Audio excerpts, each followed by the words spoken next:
नमस्कार मंडळी, DSP plan YouTube चॅनलतर्फे आपले सर्वांचे स्वागत.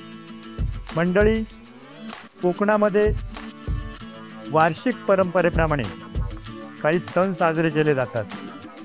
त्याचप्रमाणे काही उपक्रम साजरे केले जातात. आता उपक्रम म्हणजे काय, तर एक सापड हा कोकणातील एक मंदिरातील किंवा मंदिराभोवताली साफसफाई असा तो उपक्रम आहे. या दिवशी गावातील सर्व लोक जमून पावसाळ्यात वाढलेले गवत स्वच्छता मोहीम ह्या रूपात ते स्वच्छ करतात. मंदिराभोवताली साफसफाई केली जाते. केर कचरा, गवत इतर जे काही पालापाचोळा जो असेल भरून तो कुठेतरी एखाद्या ठिकाणी फेकून तो जाळला जातो. आणि अशा प्रकारे मंदिराभोवताली गावातील सर्व लोक जमून स्वच्छता करतात. आणि अशा प्रकारालाच कोकणामध्ये त्याला सापड म्हणतात. आणि अशाच प्रकारचे सापड आज आरे तालुका देवगड जिल्हा सिंधुदुर्ग येथे करण्यात आले. आणि हे दरवर्षीप्रमाणे हा उपक्रम असतो. आणि ह्या उपक्रमासाठी सर्व ग्रामस्थ जमतात. आणि असे हे कोकणातील एक उपक्रमच म्हणावा लागेल. आणि हा उपक्रम पारंपरिक पद्धतीने केला जातो. ज्यावेळेस हे पारंपरिक पद्धती असतात त्या पूर्वीप्रमाणे चालत आलेल्या रीतीप्रमाणे असतात. त्याचप्रमाणे हे उपक्रम काही ठिकाणी केले जातात. त्याचप्रकारे हा एक उपक्रम आहे, तो आपण आता पाहूया.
त्याचप्रमाणे पावणादेवी आपल्या भवऱ्याचा वार्षिकाचा आपले मान टाकतो मान्य करून घे की आपली ही साफसफाई आजूबाजूला केलेली आहे व्यवस्थित झाली त्या तुला जवळला माफ करणे सांभाळतो.